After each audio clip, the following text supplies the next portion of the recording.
Rusia merilis rekaman kegagalan lain dari militer Ukraina di arah Pokrovsk. Upaya serangan balik oleh angkatan bersenjata Ukraina ternyata menjadi bencana bahkan sebelum dimulai. Tentara Asosiasi Samara Rusia menghancurkan satu iring-iringan kendaraan lapis baja Ukraina di dekat desa Novotroyskoye.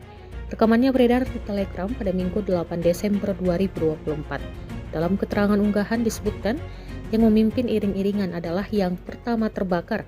Kemudian, peserta yang tersisa dalam serangan balik juga dihabisi tembakan artileri Rusia.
Download Tribun X sekarang, menghadirkan lokal menjadi Indonesia.